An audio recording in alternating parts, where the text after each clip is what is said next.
Okay, let's talk about Vermont. This is going to be my full review and thoughts on this ship, as I've had a lot more experience with the ship now, and I feel like I've learned how to play this ship well at this point. My stats have gone up a reasonable amount since last video, and I want to give a full, detailed review on what this ship is and what you can expect from it. So let's talk about the ship itself and its statistics.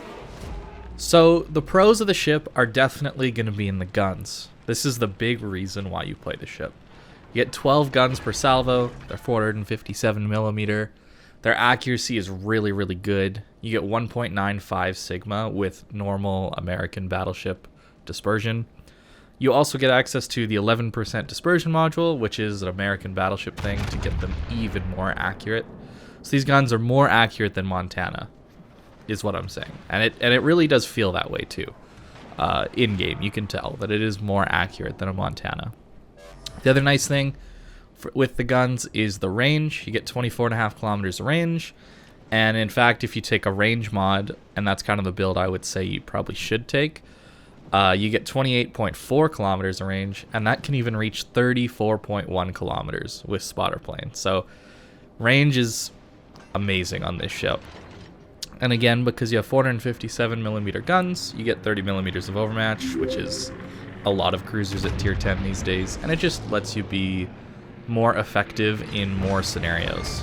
You're not limited to essentially just shooting broadside things like Montana or Kurfürst are, the other 12-gun battleships at tier 10. I guess Conqueror also has 12 guns, but you're shooting HE because that ship's just poorly designed. And the guns, of course, have a 40-second reload, which is not a pro, but it is something that you have to worry about. But I think the guns as a whole are a very big positive of this ship. And so that's why I have that all here, despite the 40-second reload. The other really, really good thing about this ship is the AA. With defensive AA active, you can actually kill some tier 10 squads before they drop. You got to get a little bit lucky with flak, but it's happened on more than one occasion. So I'll call that a definite bonus of this ship. And you're almost guaranteed to kill all the planes before the second drop. Of course, this is excluding FDR, which has insane plane health, but the only problem is you have 5.8 kilometers of range on your AA, so it's not really going to help your teammates very much at all. It's more just a personal AA bubble, but it is very, very effective, which is good. Now let's talk about some of the negatives of the ship. Obviously the speed. We got to talk about that first. Only 23 knots, 24.2 with the flag. So by far the slowest tier 10 battleship. In fact, it's nearly half the speed of Bourgogne with speed boost. it's that slow. The maneuverability is also really, really bad. You get an 850 meter turning radius, which sounds good, but you have a 19.1 second rudder shift, and anytime you touch your rudder, you essentially your speed drops below 20 knots. So you might have a reasonable turning radius for tier 10, but in fact, because you're so slow, you turn slow anyway. Another con is going to be the armor. Sure, you have a 51 millimeter deck, 38 millimeter sides, which sounds really good, but you have a gigantic superstructure that is so easy for cruisers and DDs to hit. So your deck and side plating armor doesn't really matter that much when everybody can just pinpoint your massive superstructure and just farm that out for tons of damage. Another thing to note, you do have a slightly above water citadel, which is somewhat easy to hit. I've struggled to hit Vermont citadels, but my Vermont has taken some massive hits in the time that I've played it, so just something to be aware of. And going along with the armor is the size. It's like double the height of other battleships out of the water. So when you're showing broadside to someone, they're basically guaranteed to hit all their shells on your broadside. So you're taking even more damage than other battleships would, just because of how many shells even poor dispersion will hit on your ship. Now for the kind of neutral statistics, I would say the torpedo belt, it's 40%. It's not amazing. It's not bad though either. Secondaries, basically no tier 10 battleships have good secondaries outside Kurfürst and Ohio and Shikushima. They are 6 kilometer base, 9.07 kilometers fully upgraded, and you only get 4 turrets per side. Definitely not worth investing in. Concealment, about average 2 for tier 10 battleship, 14.1 kilometers with the full build. Well, 14.16 kilometers with the full build. Decent, not amazing though, but it's enough to be reasonably stealthy with a ship this large. Now, my thoughts specifically on this ship is I really like it. The guns are incredible. They feel very, very powerful. It feels like you're going to get massive hits every time you shoot these guns. And that's the reason you play battleships, right? You play them for those big, giant hits, and these guns will deliver that to you. The range, the dispersion, the overmatch, all these things are so good, it outweighs the 40-second reload for me. And the poor maneuverability. It is that powerful, and it's that big of a difference compared to other battleships at that tier, that the 40-second reload is worth it to me. And the thing to think about is the ship would not be balanced if it had a 30-second reload, right? 40 seconds allows for the enemy ships to maneuver in between the time you're reloading.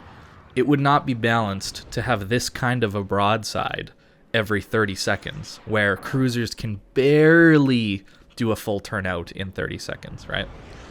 It would not be balanced at all. You need to give the enemy ships time to maneuver in between these salvos. They're that good. The other thing is your bad speed means you can't outmaneuver and flank enemy ships, so your positioning at the beginning of the game matters a lot. And people are going to say this is like a bad ship because of these two things, 40-second reload and bad maneuverability. But you got to think about it. You can't give a ship with this kind of a powerful gun the flexibility to reload quickly or to relocate quickly. Both of those things would make this ship incredibly overpowered and very hard to play against.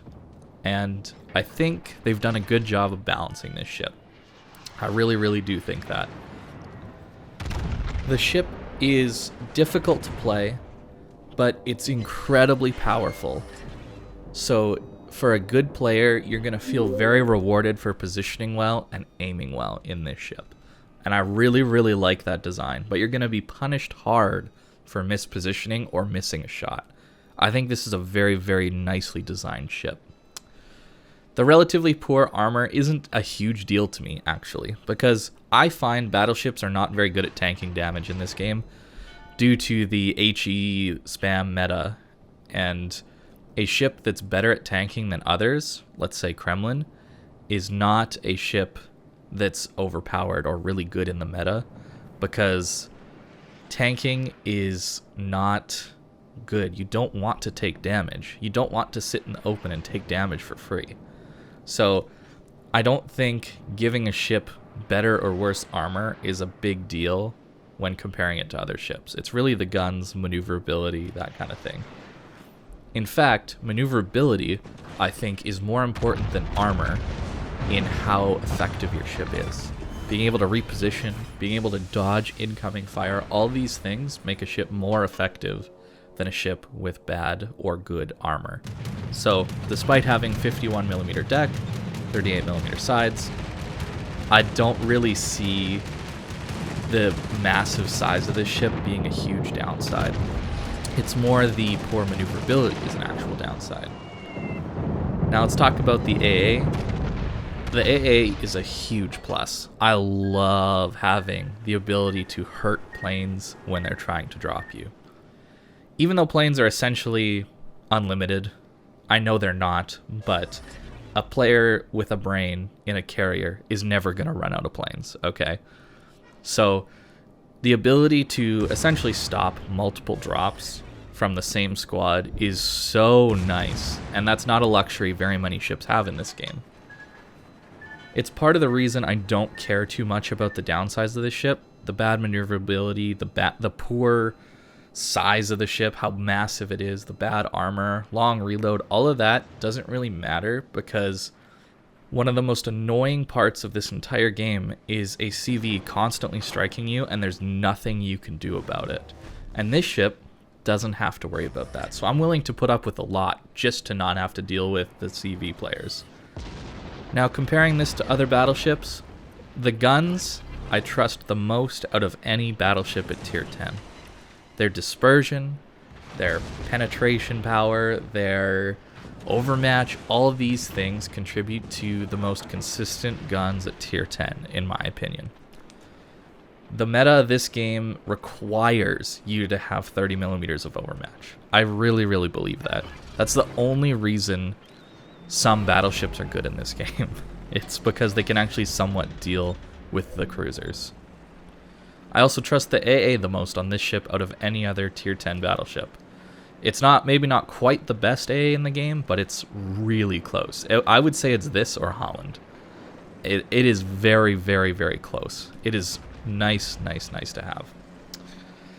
This ship is harder to position and harder to play than other battleships because you're slower, you got a longer reload. All these things contribute to making a mistake is punished harder.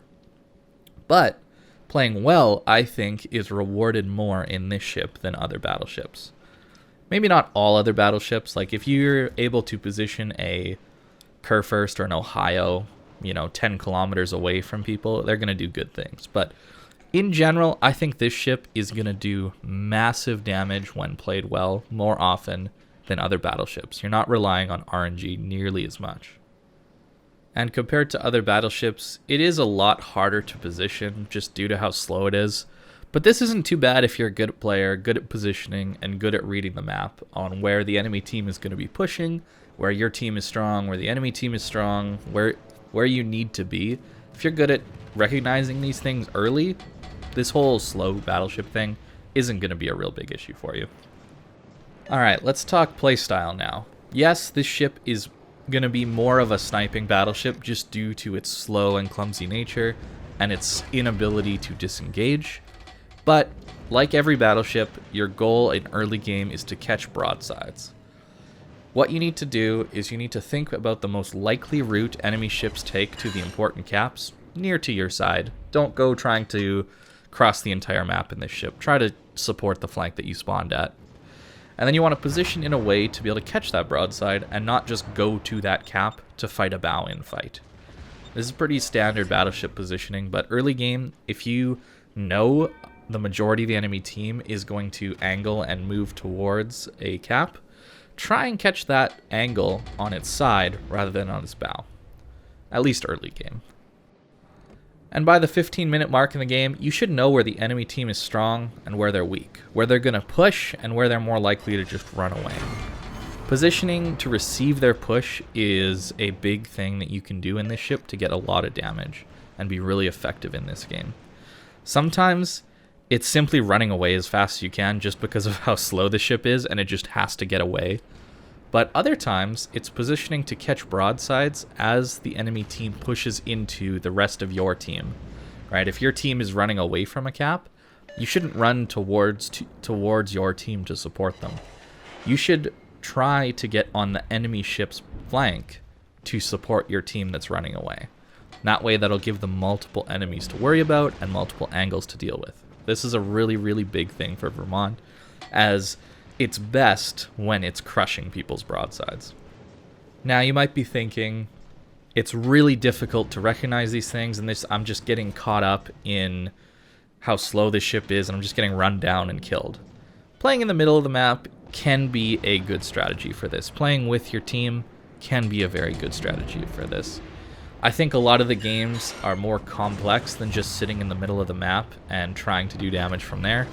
It's a good position, but if you want the most effective or best position, you definitely need to be moving to catch people's broadsides. But if you're wanting to practice a bit more and learn a bit more in a safer way, playing the middle of the map, going with your team, those kinds of things, can definitely work with this ship. It's not so slow that it can't keep up with your team at all. It's just so slow that it can't run away from an enemy push, essentially. That's the big issue, is getting run down. Keeping up with your team, I don't feel like is a big issue with this ship. It is possible to push in this ship, You just have to use islands very smartly. You cannot push in the open with this ship, I don't think. I think you need to be able to use islands to mitigate damage, to give yourself a breather, to give time for your consumables to reload, that kind of thing. But it is possible to push in. You just have to be 100% sure on the push you're making is going to be a safe and effective one, because you're not running away from anybody in this ship. All right, that is just not going to happen. But pushing, definitely possible. And if you find yourself just thinking, well, I'm really, really bad at positioning, but I'm pretty good at aiming, this is going to be a good ship for you too, because these shells have very little shell drag, so it's actually pretty easy to aim these shells at longer ranges, because they're not going to slow down very much. So you can impact the battle very well in this ship from the opposite side of the map even. It's possible to hit massive salvos on people from across the map. And even if you're bad at positioning, as long as you're good at aiming or reasonably good, you're going to do well in this ship. But the combination of good positioning and good aim is critical to getting the most out of this ship. It's true for all battleships, but I think it's even more pronounced in this ship. Its lack of speed, its lack of a reload, its strengths of the guns is going to reward you more for playing well and punish you more for playing poorly. So, to conclude this ship, I really, really like this ship. I do. I have not really had a massive issue with the weaknesses because I just know going into it that I have to play around those things. And the massive upside of these guns is why you're going to play this ship. And I think it's well worth playing. And I really like how this ship has very clearly defined strengths and weaknesses, and it results in a unique playstyle. And I think that's exactly what new ships to the game should be. They should be well balanced, like this ship, clearly defined strengths and weaknesses, but also give you a unique playstyle. So, if Wargaming is watching this, I would love to see more things designed in this with this in mind. Okay, let's talk about how I'm going to build a Vermont. Looking at the captain first, I do take Expert Loader, and this is an enhanced Expert Loader. It allows me to switch my shells to HE in around 10 seconds or so stock, assuming I'm on full HP. This is going to be really, really crucial for times where you have to deal a big salvo to a destroyer who's coming around the corner on you, for example. This happens not all the time, but there are situations that really, really call for this, and that's why I run it. I've also found my turrets don't really break, so I don't really need preventative maintenance. And me personally, I have been taking priority target less and less on my ships because in general, I'm looking at the map in the bottom right-hand corner to determine if I should push or not and on how many people will be focusing me. I don't really use priority target to do that anymore. So Expert Loader is the skill for me right now. Next, I would take Adrenaline Rush because Adrenaline Rush is just so handy, and on a ship with 40-second reload, you want all the reload buffs you can possibly get. I would take Superintendent next because you're just going to want more heals, more defensive fires, all that stuff. Concealment would be next because Concealment just allows you to get into or out of situations a lot faster and easier. Fire Prevention, great skill, especially for a ship this massive. Probably don't need to say much here. I do take basic firing training over something like basic survivability. I just want to buff my AA that little bit extra, and so far it's been working pretty well, but both are good skills, I think, for this ship. Another one to consider would be possibly Vigilance, but I find I'm usually not having to dodge torpedoes on my own because I'm trying to play with my team, so basic firing training. And then last I would get Expert Marksman because it's just a nice skill to have. The turrets on this ship already turn pretty quickly, but with this build, you get it down to 36 seconds or so. Now, you can go even further with that if you take the Turret Traverse upgrade. I would suggest this for people who perhaps don't have the best situational awareness and want to have their turrets turn as fast as possible. You get down to 32.1 seconds. You still have decent range at 24 kilometers, but I prefer range mod because I like shooting cross maps at people who aren't necessarily expecting it. As you can see, I've taken auxiliary armaments. I did have the damage control party mod, and that was pretty good, but I found my AA was dying. And I really, really don't want my AA to die because that's one of the reasons I'm taking this ship. I should note, in terms of anti-aircraft power, it is really good, like I've said, but if a strike does get through, let's say it's AP bombs, Vermont actually doesn't really take that many citadels from AP bombs. I haven't tested that out entirely, but just from the games I've played against ships like Shukaku, Hakuryu, Parseval, I think is the tier 8 German one. It's only the Richthofen. I don't really have a good thought about him or that ship dealing AP bomb damage citadels to Vermont. But I'm pretty sure if it isn't immune, it's immune to most AP bombs, which is really, really, really nice. So you want your AA. In this upgrade slot, honestly, any of these would be good, I think. I just like range best, but main battery armament could be good. Secondaries could be good, but if you find yourself getting rushed by DDs, you could go a secondary build.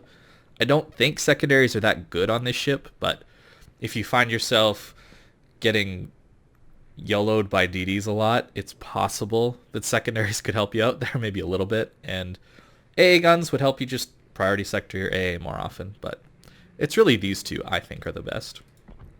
I use prop mod. This is a weird one, but I find I'm usually not in situations where I have a bunch of fires burning on me permanently, and I'm using my damage control to get rid of them. My positioning and playstyle allows me to not take this. If you find yourself burning to death, definitely take this, and in the captain, go take basics of survivability.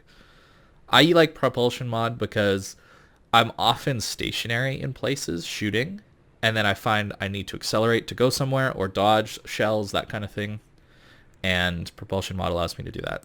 Steering gears, I didn't find helped me dodge shells any quicker, didn't help me get into or out of positions any better. I just found propulsion mod to be very good on this ship. Concealment, I think that's pretty self-explanatory. These two are almost useless. I guess there's an argument to be made for this one with AA and heal going for longer periods of time, but I wouldn't suggest this. Concealment is just so powerful. And now this one. I've run this ship with both reload mod and accuracy mod. I think this ship wants accuracy. That's the whole thing, is you're paying a lot with your ship hull being really bad and your reload being extremely long for an accurate, devastating salvo. And to buff that even more is good. Reload is not bad if you find yourself playing at closer ranges more. But I think waiting a couple extra seconds to get a better salvo is better on this ship. And you can see I've taken spotting aircraft to get that extra range. I have hit some shots at around 30 kilometers in this ship already. And in fact, I think I'll post a small little video either today or tomorrow of a fun little interaction I had with some clanmates about that. So that's my thoughts on Vermont. I hope this review was helpful for you. I really, really like this ship. I really do. It has really massive strengths, and it's got some weaknesses too. I think it's a really nice, well-balanced ship that is fun to play and is very unique. So thanks for watching, guys, and I hope you have a good day.